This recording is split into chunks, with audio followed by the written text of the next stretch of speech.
Hello friends, super magic રસોઈમાં મિત્રો હું આપનું સ્વાગત કરું છું।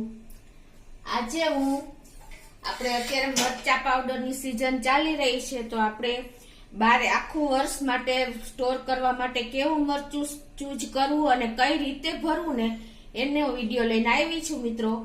તો તમે લાસ્ટ સુધી હું તમને ટ્રીક અને ટિપ્સ સાથે જ બતાવીશ, તો તમે જોતા રહેજો અને તમને ગમે તો લાઈક કરજો, શેર કરજો અને સબસ્ક્રાઇબ કરવાનું તો ભૂલતા જ નહીં।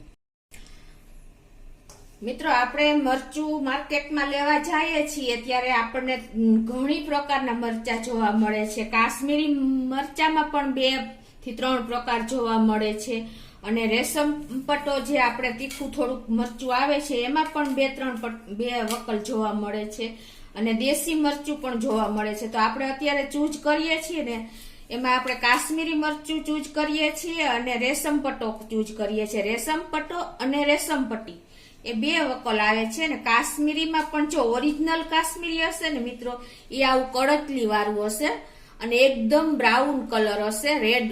અંદર તમે તોડશો ને તો જુઓ અંદર લાલ કલર દેખાશે, જો તમે જોઈ શકો છો આ રીતે। આને ઓરિજિનલ કાશ્મીરી કહે છે અને જે બેડંગી કાશ્મીરી મરચું આવે છે એ આપણને ગોવા સાઈડ કે સાઉથ લોકો ઈ પેસ્ટ બનાવવા માટે વાપરે છે।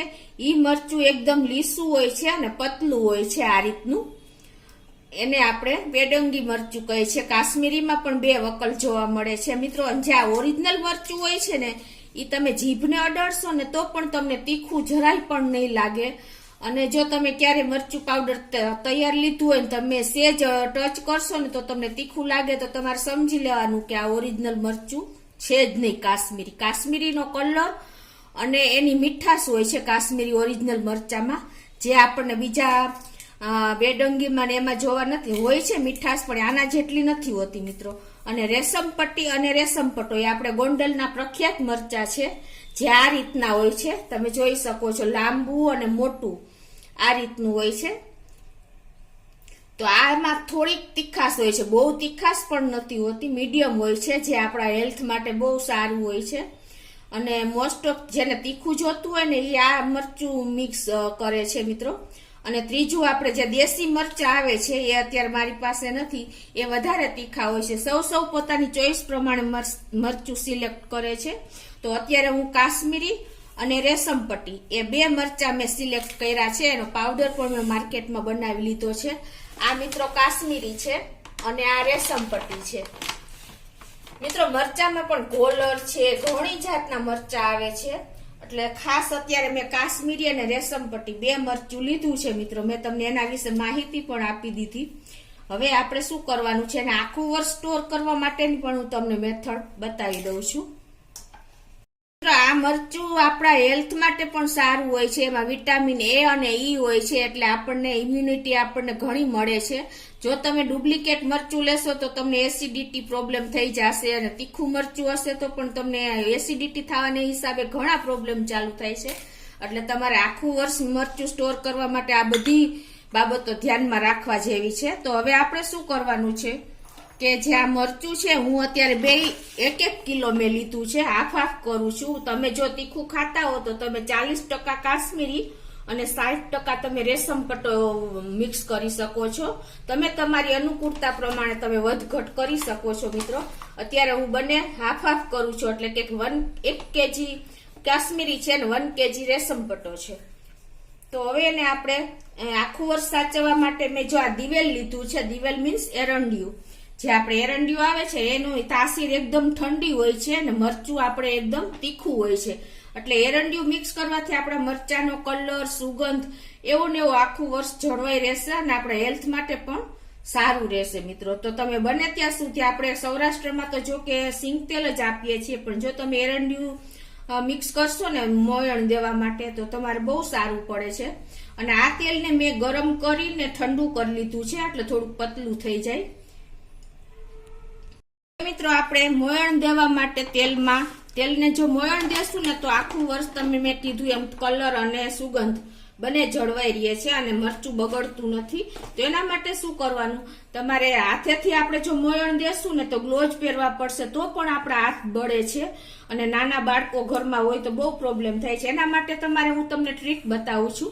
એના માટે તમારે આ રીતે મિક્સર જાર લેવાનું છે અને એમાં તમારે આપણે 1 કિલો જો મરચું હોય ને, કોઈ પણ મરચું, એમાં આપણે 50 ગ્રામ દિવેલ આપવાનું છે. આ તમારે પરફેક્ટ માપ સાથે હું તમને બતાવું છું. તો અત્યારે હું જો મોયણ આપું છું આ રીતે મિક્સર જારમાં મિક્સ કરીને.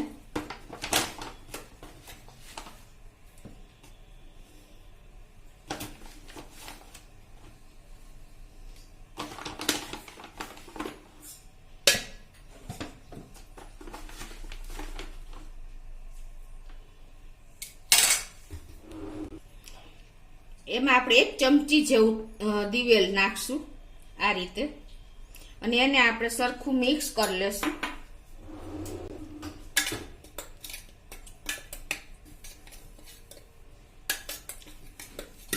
આ રીતે આપણે જે દાળ ચોખા પીસવાનું જાર આવે છે ને એમાં જ તમારે નાખવાનું, એટલે ક્વોન્ટિટી આવે પ્લસ સરખું મિક્સ પણ થશે. હવે આને હું મિક્સર જારમાં 5 થી 6 સેકન્ડ જ ફેરવવાનું છે આપણે. તો તમે જોઈ શકો છો મિત્રો કે જો મિક્સર જારમાં ઈઝીલી 5 થી 6 સેકન્ડમાં જ આપણે સરસ જો મોણ દેવાઈ જાય. જોયું તમે આનો કલર જો સરસ એકદમ પરફેક્ટ મોણ દેવાઈ જાય છે. નહીં તમારે કોઈ ઝંઝટ હાથેથી કોઈ જાતની બળતરા પણ તમને હાથમાં નથી. આ તેલ દીધેલું ને આ તેલ દીધા વગરનું બંનેમાં જો તમને ડિફરન્સ લાગશે મિત્રો. એટલે આ રીતે તમે ઈઝીલી મોયણ કરી શકો છો. આપણે મરચા પાવડરમાં કોઈ પણ જાતની ઝંઝટ વગર તમે તૈયાર કરી લેશો. તો મિત્રો આ રીતે હું બધા મરચા પાવડરને 2 કિલો છે અને બધાને હું મોયણ કરી દઉં છું. હવે મિત્રો મોણ દીધા પછી આપણે એને ચાળવાનું છે, એટલે એકદમ સરસ પરફેક્શન આપણે મરચું જે મોણ દીધું છે એ બધું સરસ આવી જાય.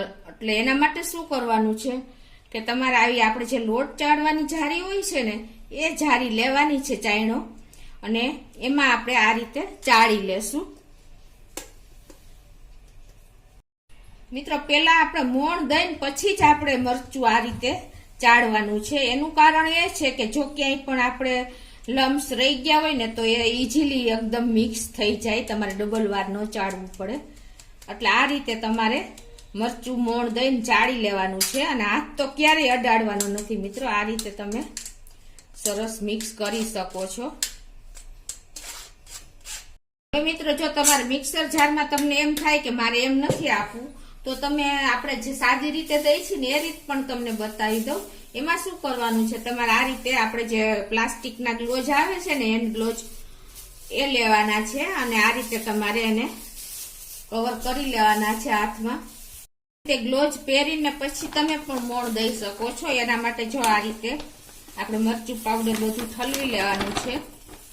આપણે ચાયરા પહેલા જ જો મોણ દેવાનું છે. ખાસ તમે આ નોટ કરજો મિત્રો, નાની નાની ટ્રીક. અને હવે એમાં આપણે આ કિલો 1 છે તો આપણે 50 ગ્રામ જેવું જ મોણ દેવાનું છે. જો તમે વધારે મોણ થઈ જશે ને મિત્રો તો પણ તમારું મરચું કાળું પડી જશે, એટલે ખાસ તમે નોટ કરજો. આ રીતે તમે હળવે હાથે એને આ રીતે મિક્સ કરી લેવાનું છે. તો જો આ રીતે મેં બધા આખા મરચાને મેં મોણ આપી દીધું છે ગ્લોવ્સ પહેરીને. તમે જોઈ શકો છો આ કાશ્મીરી મરચું છે, એકદમ લાલ ચટાક હોય છે. હવે આને આપણે મોણ દીધા પછી જ આપણે હવે ચાળવાનું છે. એટલે શું થશે કે તમારે જે કઈ પેલું ગાંગડી રહી ગઈ હોય તો પણ સરખું આપણે ચડાઈ જાય, એટલે એકદમ ઇવનલી થઈ જશે મરચું પાવડર. હવે આ રીતે મોણ દીધા પછી જો આપણે એને ચાળી લેશું. આ જે લોટ ચાળવાની ચાયણી છે ને એનેથી આ રીતે આપણે ચાળી લેશું. એટલે કાંઈ પણ જો આવી રીતે નાની નાની ગાંગડી હોય ને મિત્રો તો એ પણ ઈઝીલી તમારે સરખો પાવડર થઈ જશે, આવી રીતે ચડાઈ જશે. એટલે મોણ દીધા પછી આ પણ મેં તમને એક ટ્રીક જ બતાવી છે મિત્રો, એટલે ખાસ આ નોટ કરજો. તો આ રીતે હું બધું મરચું પાવડર ચાળી લઉં છું. તો મિત્રો જો આ મેં આ રીતે ચાળી લીધું છે હવે એને આપણે સ્ટોર કરવા માટે શું કરવાનું છે, આ રીતે કાચની જાર લેવાની છે, એને તમારે સરખી ક્લીન કરી લેવાની એકદમ સ્વચ્છ પાણીએ, અને પછી એને તડકામાં તપવી લેવાની એકદમ. જો આપણે જારને તપવી હશે ને તો આખું વર્ષ આપણે ટેન્શન નહીં રહે. હવે એમાં તમારે આ જે મોણ દઈને ચાળેલું મરચું છે ને એને આ રીતે તમારે, હું મીઠું નથી નાખતી મિત્રો, મીઠું નાખવાથી શું થશે કે ચોમાસામાં સેજ ભેજ આવશે મીઠાને હિસાબે, અને આપણું મરચું સેજ ભીનાશ જેવું થઈ જશે, એટલે આપણે મીઠું નાખતા જ નથી. ઘણા લોકો મીઠું નાખતા હોય છે. તો આ રીતે આપણે થોડું થોડું મરચું નાખતા જાશું, અને આ ચમચો, જો આ રીતનો ચમચો તમારે લેવાનો અને એને આ રીતે તમારે પ્રેસ કરતું જવાનું. તમે જોઈ શકો છો આ રીતે. એટલે શું થશે, વચ્ચે ક્યાંય પણ ગેપ નહીં રહે ને મિત્રો, એટલે તમારું મરચું બગડવાનો કોઈ ચાન્સ જ નહીં રહે. એટલે તમારે ખાસ આ પણ નોટ કરવાની જરૂરી છે મિત્રો. થોડું થોડું મરચું નાખતું જવાનું, ચમચેથી આ રીતે ચાળતું જવાનું મિત્રો. તેલ આપણે મોણ દીધું છે, મોણ પણ આપણે પ્રિઝર્વેટિવનું જ કામ કરે છે, એટલે આ રીતે તમે ખાસ આ જરૂરી છે. જો આ રીતે હું પ્રેસ કરતી જાઉં છું અને થોડું થોડું મરચું એડ કરીને, તો આ રીતે હું આખી બરણી ભરી લઉં છું. આ રીતે આપણે જો પ્રેસ કરીને આખી બરણી, કાચની બરણીમાં જ તમારે ભરવાનું. કાચ પણ આપણું પ્રિઝર્વેટિવનું જ કામ કરે છે. આ રીતે પ્રેસ કરીને મેં ભરી લીધું છે. હવે આમાં આપણે આ જે લવિંગ હોય છે ને એ ઉપર લવિંગ મૂકી દેવાના. લવિંગ પણ મરચા માટે પ્રિઝર્વેટિવનું જ કામ કરે છે. આખું વર્ષ આપણું મરચું બગડતું નથી, એવું ને એવું રહે છે સ્વાદ અને સુગંધ. કોઈ પણ જાતના ટેન્શન વગર જો તમે આ રીતે મરચું ભરશો ને મિત્રો, એટલે તમારું મરચામાં કોઈ જાતનો પ્રોબ્લેમ નહીં આવે. અને આ રીતે એર ટાઈટ આપણે ઢાંકણું પેક કરી દેવાનું. અને જ્યાં ભેજ ન આવતો હોય એવી જગ્યાએ તમારે એકદમ ઠંડક રહેતી હોય, સૂર્યપ્રકાશ ન આવતો હોય એવી જગ્યાએ તમારે આ બરણી મૂકી દેવાની મિત્રો. તો તમારે આખું વર્ષ એવું ને એવું મરચું બગડશે નહીં, અને સુગંધ અને સ્વાદ જળવાઈ રહેશે મિત્રો. બીજું મિત્રો કે જો કાશ્મીરી મરચું અને તમને રેશમ પટ્ટો મરચાનો બેયના કલરનો ડિફરન્સ બતાવી દઉં. રેશમ પટ્ટો મરચો છે ને સેજ કેસરી ઉપર હોય છે, તમે જોઈ શકો છો. અને કાશ્મીરી જે ઓરિજિનલ હોય છે ને એ એકદમ જો દળાયા પછી આવું એકદમ લાલ ચટાકેદાર થઈ જાય છે. તમને બંને વચ્ચેનો ડિફરન્સ દેખાતો જ હશે મિત્રો. હું તમને આ બતાવતા ભૂલી ગઈ છું, ખાસ તમે જો આ નોટ કરજો.